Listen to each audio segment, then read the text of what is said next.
the Ashley Madison account. My name is Jennifer Morrison, and I discovered my husband was cheating when I found an email from Ashley Madison in his inbox.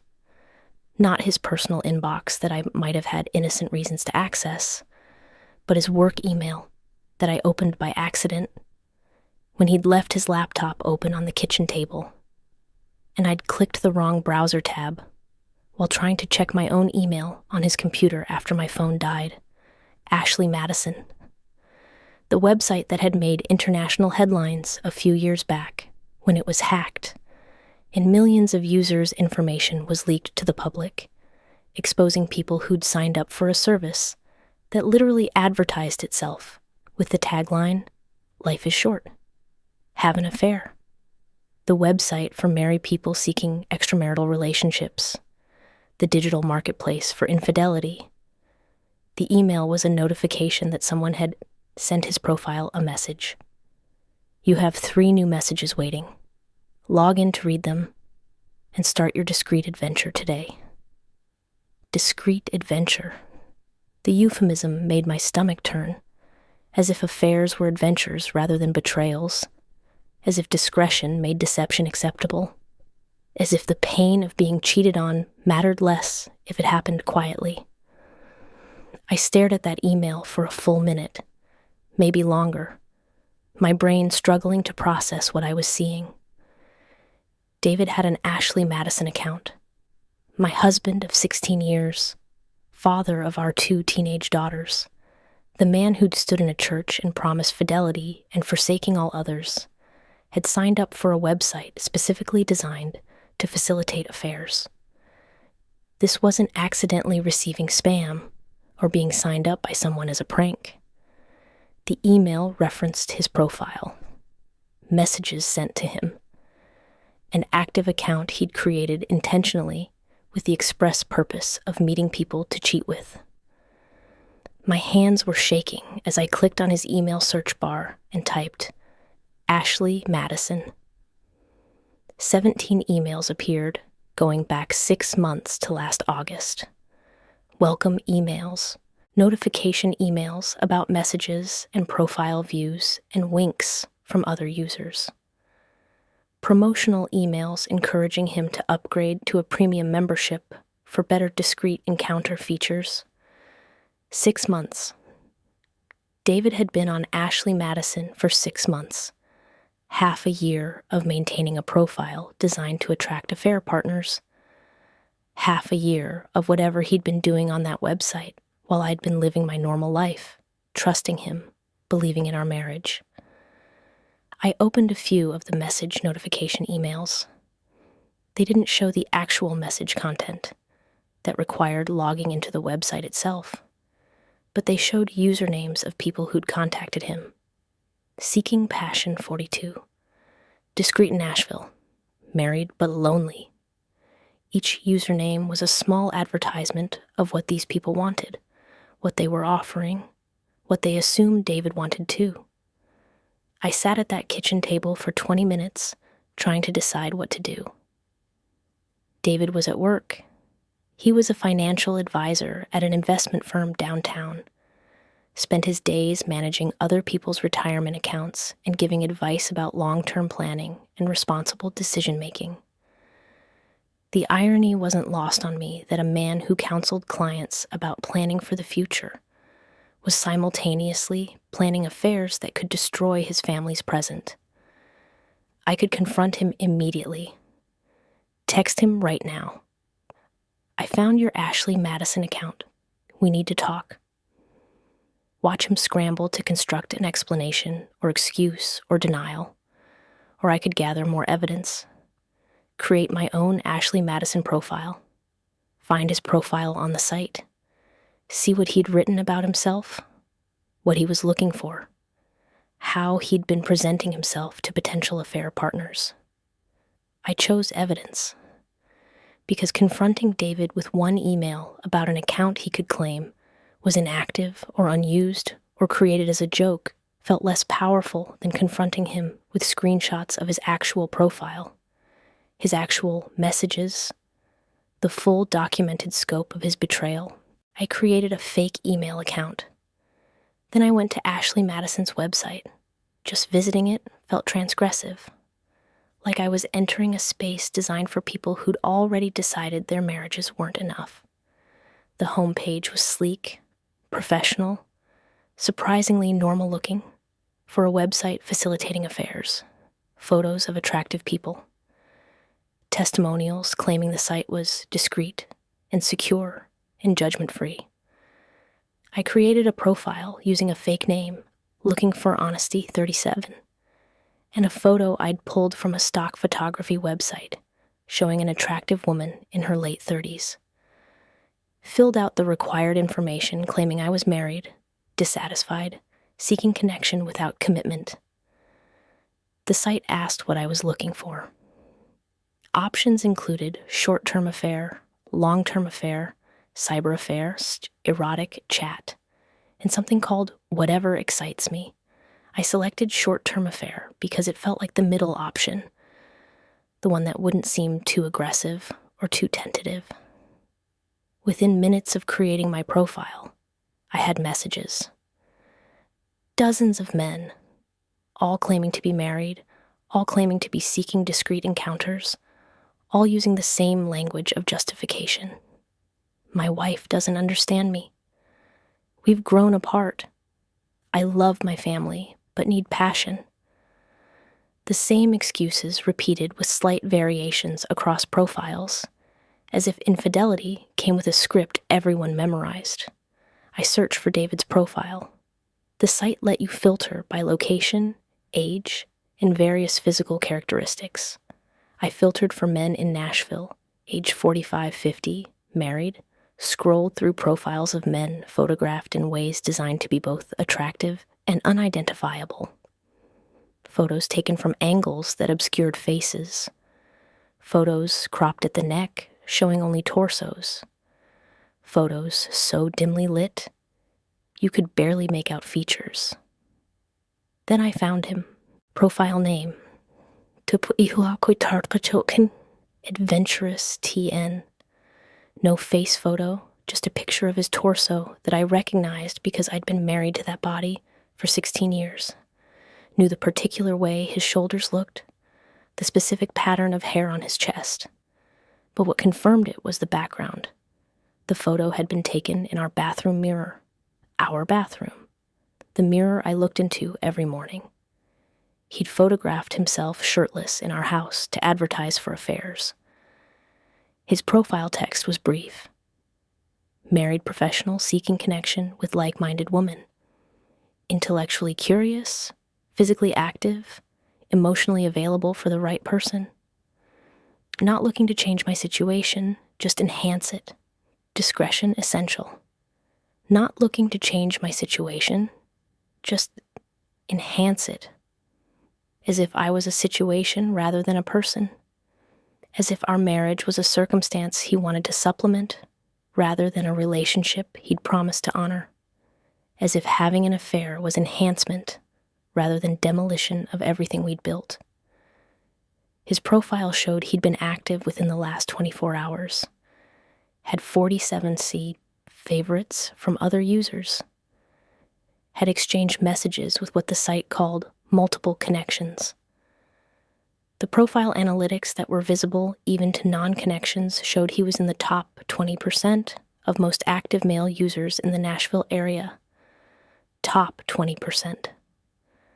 My husband was an active, engaged, popular user on an affair website, was apparently good at this, had refined his profile and his approach and his messaging to the point where he was outperforming 80% of other men seeking affairs.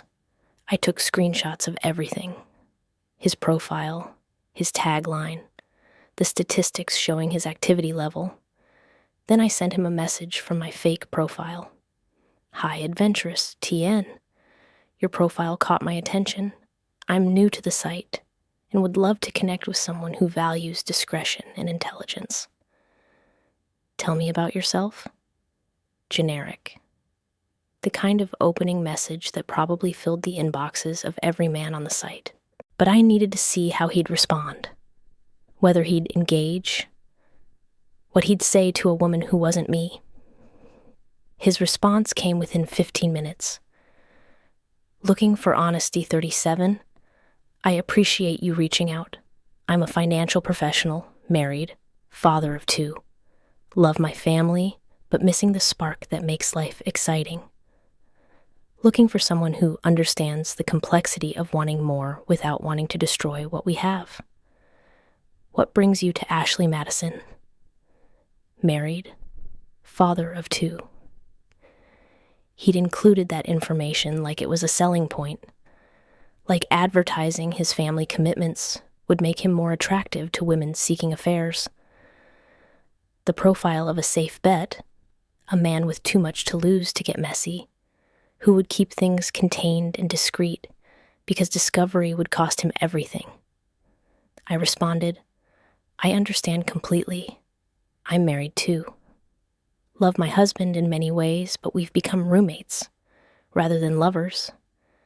Looking for passion and connection with someone in a similar situation. What would your ideal arrangement look like? His response came even faster this time. My ideal would be someone I could see once or twice a month. Coffee that turns into drinks that turns into more. Someone who understands boundaries but also pushes them.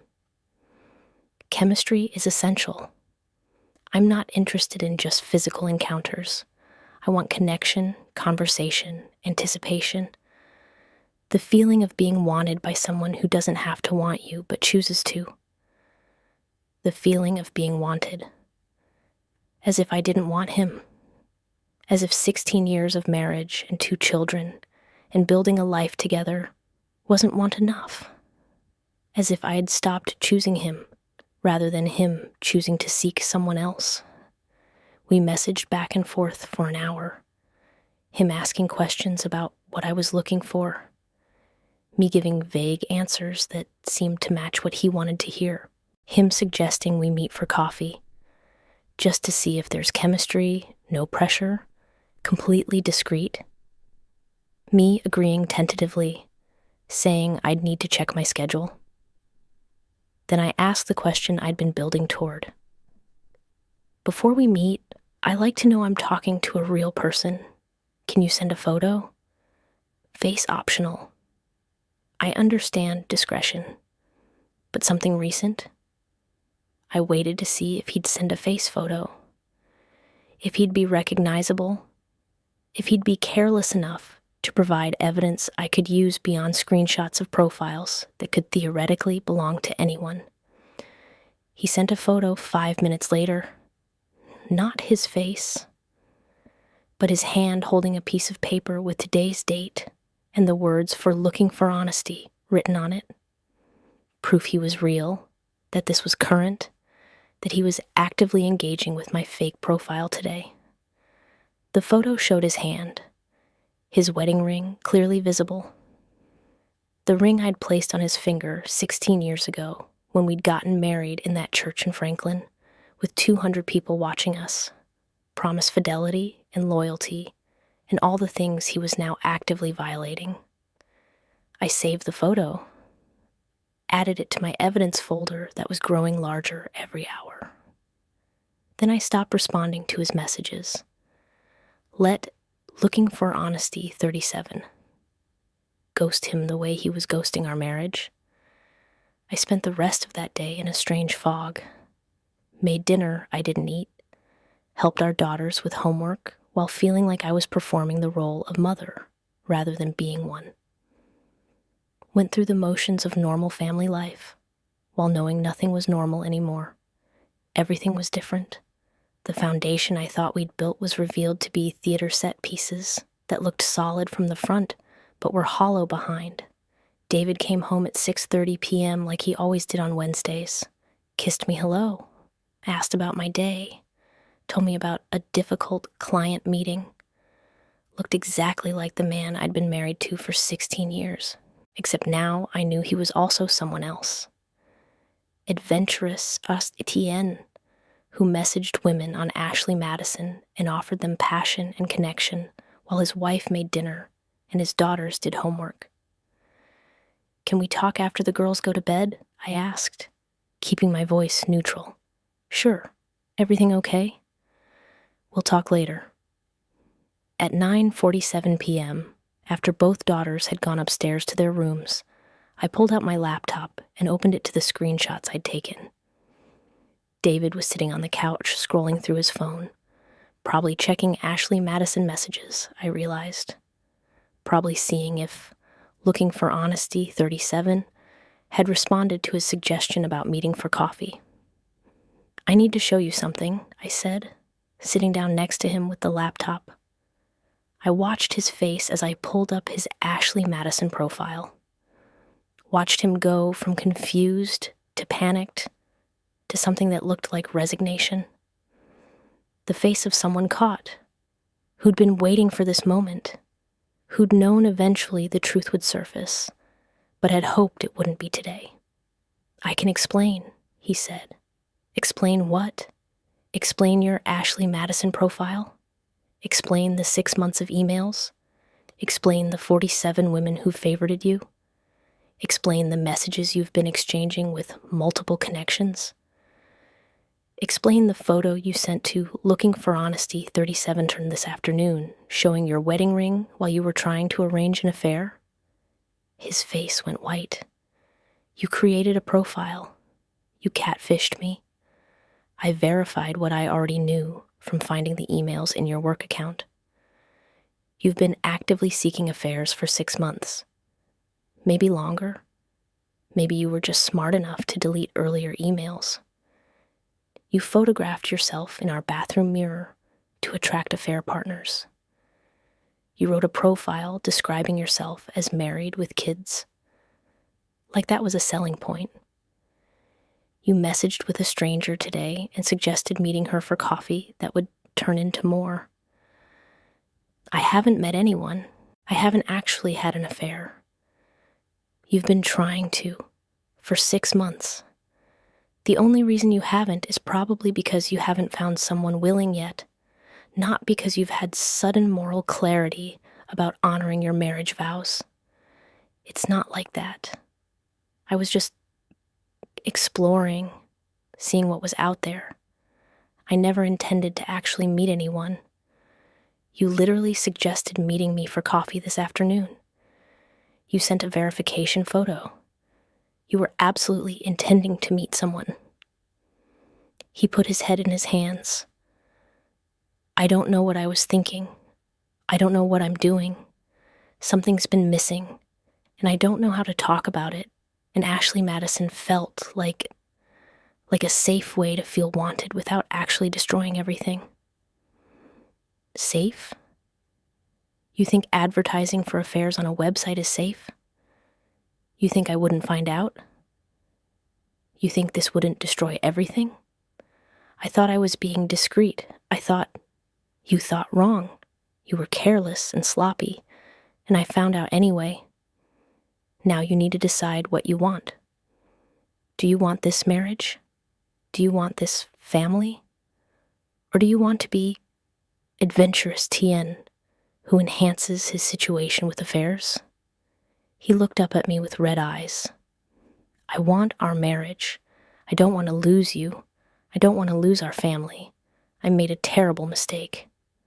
Multiple mistakes. For 6 months.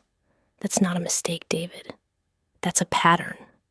That's a choice you made over and over again every time you logged in, every time you messaged someone, every time you refined your profile to be more attractive to affair partners. What do you want me to do? I want you to close the account now. While I watch, I want you to delete every message, deactivate the profile, and send me screenshots proving it's gone. He did it. Pulled up Ashley Madison on his phone, navigated to settings, clicked deactivate account. The site tried to stop him. Are you sure? Many members take breaks but return. Consider pausing your profile instead of deleting. He clicked through the warnings and confirmations until a message appeared. Your account has been permanently deactivated. Now what? He asked. Now we go to marriage counseling.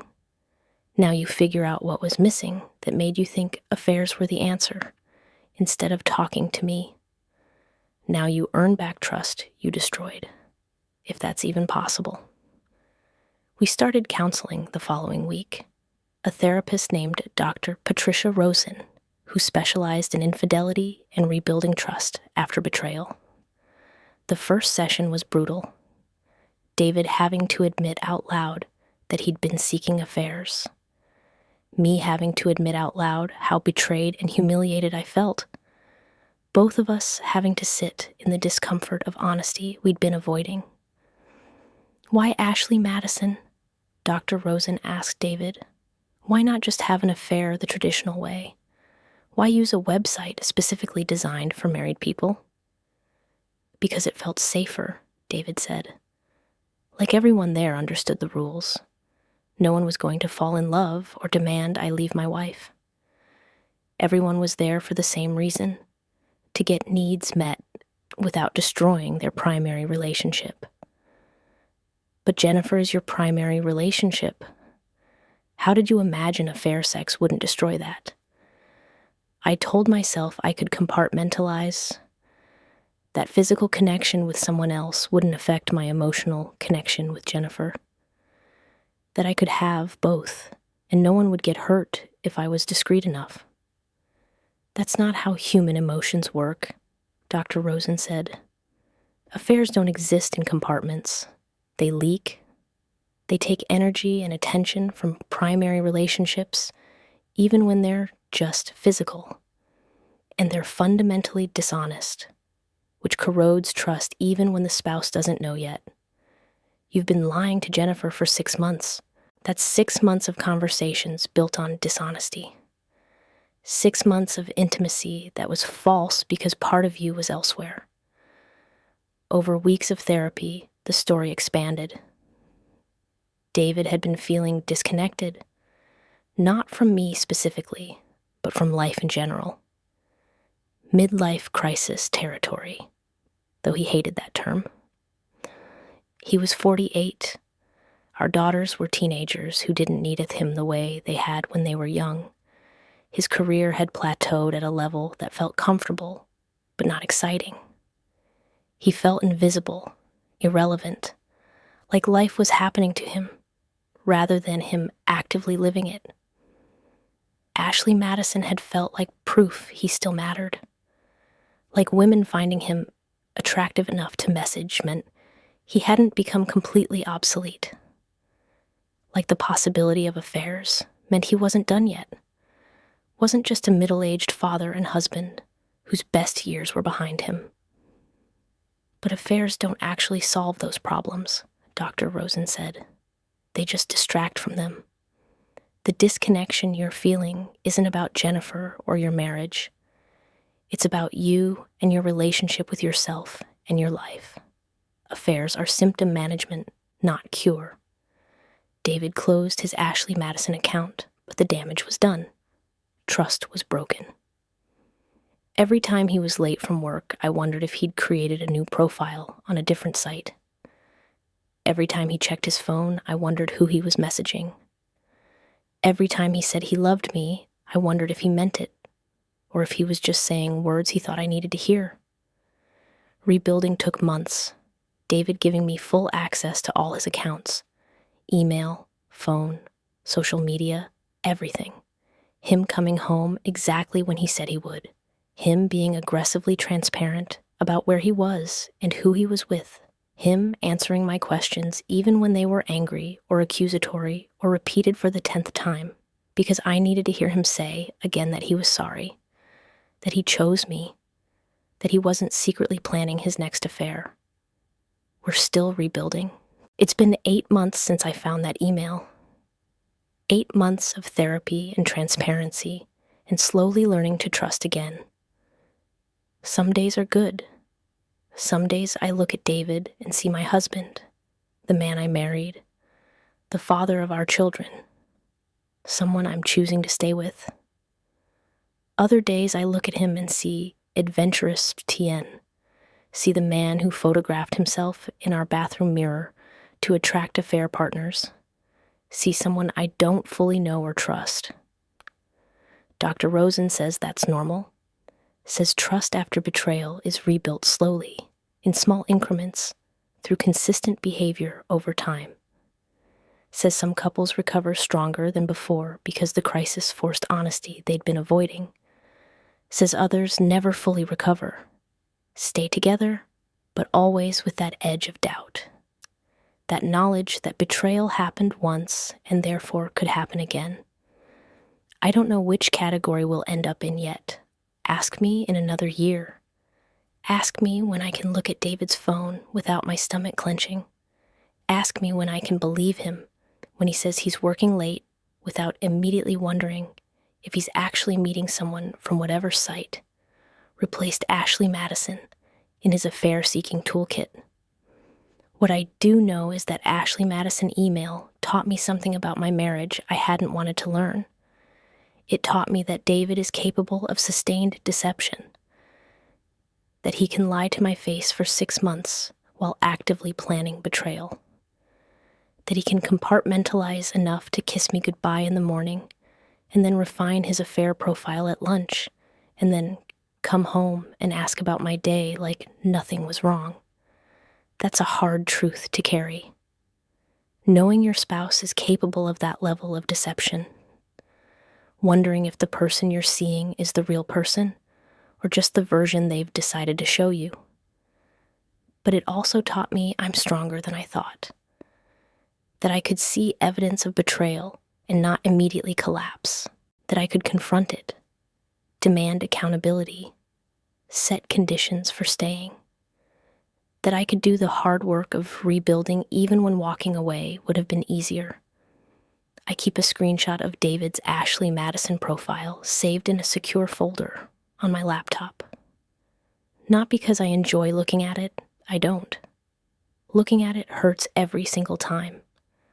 But because I need to remember that this happened, that the betrayal was real, that my instinct to investigate instead of trust blindly was correct. That profile is evidence, not just of what David did, but of what I survived, of what our marriage is surviving, of the choice I made to stay and fight for something worth saving instead of walking away from something broken. Sometimes I wonder if I made the right choice. If staying with someone who sought affairs is brave or foolish. If rebuilding trust after Ashley Madison is possible, or just prolonging inevitable failure. But then I look at my daughters who still have both parents in one house. I look at David who's genuinely trying, going to therapy, answering every question, being transparent even when it's uncomfortable. I look at the version of our marriage we're building now that's more honest than the one before, even if it's also more fragile. And I think maybe this is what marriage actually is. Not the fairy tale version where people promise forever and mean it easily, but the harder version where people break the promises and then decide whether to rebuild or walk away, where betrayal happens and then you choose daily whether to forgive or hold grudges, where trust is broken and then slowly, painfully, reconstructed through consistent behavior over months and years. That's the story of the Ashley Madison account. Not an affair that happened, but an affair that almost happened, that was actively being pursued, that was 6 months of sustained betrayal, even if it never progressed to physical infidelity. David argues that matters, that he never actually met anyone, never actually cheated, that thinking about affairs isn't the same as having them. Dr. Rosen argues it's a distinction without much difference, that the betrayal was in the seeking, not just in the finding. That 6 months of lying and hiding and presenting yourself as available to affair partners is a betrayal of marriage vows, regardless of whether physical infidelity occurred. I don't know who's right. What I know is Ashley Madison happened. The profile existed. The messages were sent. And now we're living in the aftermath, trying to build something honest from the ruins of something that turned out to be partly fiction. Some days I think we'll make it. Some days I think we're just delaying an inevitable divorce. But every day I'm making the choice to stay, to try, to see if marriage can survive Ashley Madison and come out stronger on the other side. That's not the ending I wanted when I found the email 8 months ago. I wanted clear answers. Either David was cheating and I'd leave, or he wasn't and everything would be fine. Instead, I got something more complicated. Attempted affairs that never materialized. Betrayal that wasn't physical, but was deeply emotional. A marriage that's simultaneously broken and worth trying to fix. The Ashley Madison account is closed, but the questions it raised remain open. Can we rebuild trust after sustained deception? Can David be the husband he claims he wants to be? Can I be the wife who forgives instead of the wife who holds grudges? I don't know yet, but I'm trying to find out. One therapy session at a time. One honest conversation at a time. One day of transparency at a time. That's what Ashley Madison taught me. Not that my marriage was perfect. It clearly wasn't if David was seeking affairs. But that imperfect marriages can be worked on. That betrayal can be confronted. That people who make terrible choices can sometimes choose differently going forward. Whether that's enough to save us remains to be seen. But at least now we're trying with honest information instead of comfortable lies.